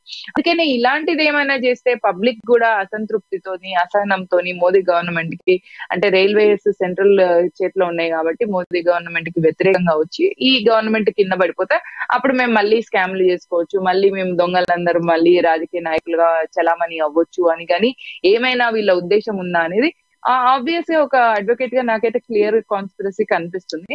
పబ్లిక్ కి కూడా ఇలాంటి ఆలోచించే ధోరణి కూడా తెలుస్తుంది కాబట్టి ఈ ఆలోచన ధోరణిలో పబ్లిక్ కూడా ఆలోచిస్తున్నారు కాబట్టి దీన్ని సిబిఐకి ఎంక్వైరీకి ఇవ్వాల్సిన అవసరం 100% ఉంది. ఎందుకంటే ఒక గవర్నమెంట్ ని దించడం కోసం ఇంతమంది ప్రజల ప్రాణాలు బలి తీసుకోవడానికి కూడా ఈ బ్రేకింగ్ ఇండియా ఫోర్సెస్ రెడీ అయ్యాయి అంటే వీళ్ళు ఇంకా ఏమైనా పెద్ద పెద్దవి కూడా చేయగలరు. సో వీటన్నిటిని అరికట్టాలి అంటే పెద్ద పనే ఉంది గవర్నమెంట్ కి, అది వాళ్ళు చూసుకోవాల్సిన బాధ్యత ఉంది వాళ్ళకు కూడా. కృష్ణమూర్తి గారు, మౌనిక స్పష్టంగా ఒక అంశాన్ని అయితే బయటకు తెచ్చింది, బ్రేక్ ఇండియా ఫోర్సెస్ ఇందులో ఏమైనా చేసి ఉంటాయేమో అనేటువంటి ఒక అనుమానం అయితే ఉంది. ఎందుకంటే లూప్ లైన్ లోకి పంపించాల్సిన అవసరం ఒకటి ఏంది, 2 ట్రైన్ పడిపోయిన తర్వాత కూడా ఇంకా 20 నిమిషాలు టైం ఉన్నా కూడా ఎందుకు అలర్ట్ చేయలేదు అంటే ఈ 2 అంశాలను చూసుకుంటే ఏదైనా కుట్ర జరిగిందేమో అనేటువంటి ఆలోచన, ఆ అనుమానమే ఉన్నట్టుగా ఉంది. సిబిఐకి ఎంక్వైరీ ఖచ్చితంగా జరగాలని చెప్పి మౌనిక అంటారు. ఏమంటారు మీరు దీనిపై? ఖచ్చితంగా దీంట్లో కుట్ర కోణం ఉందనేది మనకు మామూలుగా ఇప్పుడు మీరు చెప్పిన ప్రకారం చూసినా అర్థమవుతా ఉన్నది. ప్రమాదం జరిగిన 20 నిమిషాల తర్వాత కూడా స్పందించకుండా మరో ట్రైన్ అదే లైన్లో పంపించి ఇంకో మరో ప్రమాదానికి కారకులు అయ్యారంటే ఖచ్చితంగా కుట్ర కోణం ఉందనే విషయం స్పష్టమవుతా ఉన్నది. రెండో విషయం, మీరు ఎప్పుడు కూడా ఇక్కడ గ్రహించండి, 2014 ముందు నరేంద్ర మోడీ గారు ప్రధానమంత్రి క్యాండిడేట్ అని బీజేపీ డిక్లేర్ చేయగానే గోద్రా ఇన్సిడెంట్ ను తెరపైకి తీసుకొచ్చి ఆయన అడ్డుకునే ప్రయత్నం చేశారు 2014. 2018లో అవార్డు వాపసి గ్యాంగ్ దిగింది. అవార్డు వాపసి గ్యాంగ్ మాకు అన్యాయం జరుగుతుంది సాహితీవేత్తలకు వాళ్ళకు వీళ్ళకు అని చెప్పి ఈసారి మరోసారి మోడీని అడ్డుకోవాలంటే ఇట్లాంటి కుట్రలు మొదలైనవి. రైలు ప్రమాదాలను చేయడము, ఈ ఎంతమంది దగ్గర రోలో రకమైన ఆందోళన చేపట్టి ప్రజల దృష్టిని మళ్లించి అంటే ప్రభుత్వం మీద వ్యతిరేకత తీసుకొచ్చేందుకు కొంత ప్రయత్నం జరుగుతూ ఉన్నాయి. ఇవన్నీ కూడా ప్రజలు గమనిస్తూ ఉంటారు. ఖచ్చితంగా అంటే రైల్వే మంత్రి రాజీనామా చేయాలని మీరు చెప్పారు. మరో అంశాన్ని, రైల్వే మంత్రి ఎందుకు రాజీనామా చేశారు సార్? గతంలో భోపాల్ దొరకడం జరిగింది, అప్పుడు చేశారా అప్పుడు ఉన్నటువంటి పెద్దలు? దాంట్లో ఎంతమంది సార్? దాదాపు 22,000 మంది ఏమో చనిపోయారు భోపాల్ దుర్ఘటన. అది అంటే ఒక పరిశ్రమ నుంచి వెలువడ్డ విషవాయువుతో చనిపోయారు. ఇది కూడా అదే కదా జరిగింది. దానికి అంటే అంతకన్నా ముందు ఎన్నో ఇన్సిడెంట్స్ జరిగినాయి రైల్వే ప్రమాదాలు. ఏ రైల్వే మంత్రి అయినా ప్రమాదం జరిగిన క్షణం నుంచి బాధ్యత వహిస్తూ ఇతరులు చేయకూడదు అంటే దానికి దీనికి ఉంటారా? ఏమండి, వాళ్ళకి నైతిక బాధ్యత లేకపోతే ఈ మంత్రి కూడా ఉండకూడదా? నైతిక బాధ్యత లేకపోతే వాళ్ళకి ఆ ప్రభుత్వాలకు లేకపోతే పోయింది, ఈ వీళ్ళకి ఎందుకు లేదు అంటున్నా. వాళ్ళని వీళ్ళని ఎందుకు పోలుస్తున్నారు? వాళ్ళు చేయకపోతే వీళ్ళు చేయకూడదని ఏం లేదు. ఒకటి తనకు మాలిన ధర్మం ఎందుకని నేను అడుగుతున్నాను. తనకు మాలిన ధర్మం ఎందుకు? మీరు పాటించరు. మీరు నైతిక విలువ కనీస నైతిక విలువ కనీసం మరొక పాటించరు. గతంలో రైల్వే ఎన్నో ప్రమాదాలు జరిగినాయి సార్. అప్పుడు రైల్వే మంత్రి కూర్చున్నారా? మన దగ్గర వలిగొండ ప్రమాదం జరిగి 132 మంది చనిపోయారు మూసి వార్తలలో. అప్పుడు రైల్వే మంత్రి వచ్చి కూర్చున్నారు సార్? అది కనీసం పని చేస్తున్నారు. 3 రోజుల నుంచి అక్కడే ఉన్నారు ఘటనా స్థలంలోనే. కనీసం స్నానం చేయలేదని చెప్పేసి వార్తలు వస్తా ఉన్నాయి. ఆయన ఒక మంత్రి, ఒక కేంద్ర మంత్రి కనీసం స్నానం చేయకుండా డే అండ్ నైట్ వాళ్ళతో కూర్చొని పని చేస్తూ ఎవరికి ఏం కావాలని చూస్తూ అక్కడికక్కడే అధికారులతో చర్చించి ఆదేశాలు ఇవ్వడము, అవసరమైన తెప్పించుకోవడము, ఏ అవసరం ఉందని తీసుకొచ్చి అంటే పునరుద్ధరణ కానీ ప్యాసింజర్స్ గాయపడ్డ వాళ్ళకి కానీ మృత కుటుంబాలకు ఏం చేయాలి, ఏ రకమైనటువంటి నిర్ణయాలు తీసుకుంటారు. దాన్ని చేసి సరైన సమయంలో సరైన ప్లాట్ఫామ్ మీద దాని గురించి చర్చిస్తే బాగుండేది. కానీ ప్రతిదీ రాజకీయం చేస్తామంటే అది కొంచెం ఇబ్బందికరంగా ఉంటుంది సార్. ఓకే ఓకే కృష్ణమూర్తి గారు, ఇది ఈ రోజు మనం ఏది నిజం కార్యక్రమం. ప్రధానంగా 2 అంశాలు మాట్లాడినాం మనం.